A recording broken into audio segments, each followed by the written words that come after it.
नमस्कार मंडळी, आज आपण बघणार आहे भेंडीची आमटी। जे म्हणतात ना पातेलं फुटोस तर भेंडीची आमटी खवडते, ती आमटी बघायची आहे। पूर्ण गावरान आहे ही आमटी। मी माझ्या आजीकडून शिकलेली आहे।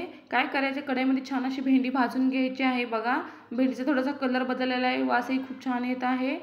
त्यानंतर काय करायचं आहे, लसूण आहे तो पूर्णपणे ठेचायचा आहे, खलबत्त्यामध्ये मोठा मोठा ठेचायचा आहे आणि तोही छान असा भाजून घ्यायचा आहे। चांगला गोल्डन कलर येऊपर्यंत भाजायचा आहे। नंतर काय करायचं, आपल्या घरात जो खरडा असतो ना, खरडा म्हणजे काय, हिरवी चटणी जी असते ना, ती यामध्ये 1 चमचा 1.5 चमचा तुमच्या चवीनुसार तुम्ही टाकायचं आहे। तिखट हवं असेल तर थोडासा जास्त टाकायचा आहे आणि तोही थोडासा अर्धा 1 सेकंद भाजून घ्यायचा आहे चांगला। आणि छान असं भाजल्यानंतर काय करायचं, त्यानंतर आपण जे भाकरी केलेलं पाणी असतं ना शिल्लक, ते घालायचं आहे। किंवा ते नसेल तर काय करायचं, आपण साधं पाणी जरी वापरलं तरी चालेल। त्यामुळे टेस्ट खूप छान येते आणि चवीप्रमाणे मी मीठ टाकून घेतलेलं आहे, बघू शकता इथे। आणि आता ही शिजत ठेवायचं आहे।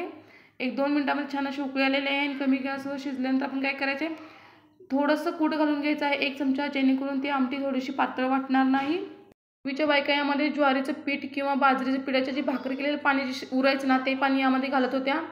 आता ते माझ्याजवळ नाही आहे म्हणून मी साधंच पाणी वापरलं, म्हणून मी कुटाचा इथे वापर केलेला आहे। बघा ही कशी दिसते आमची भेंडीची आमटी, बघू शकता इथे। आमच्या घरात सगळ्यांना ही भेंडीची आमटी आवडते। बघा किती छान दिसते ना, आणि टेस्ट ही खूप इतकी छान लागते ना, किती जरी खाल्लं तरी हिचं मन भरत नाही। अशी ही आपली भेंडीची गावरान आमटी आहे, बघू शकता तुम्ही इथे।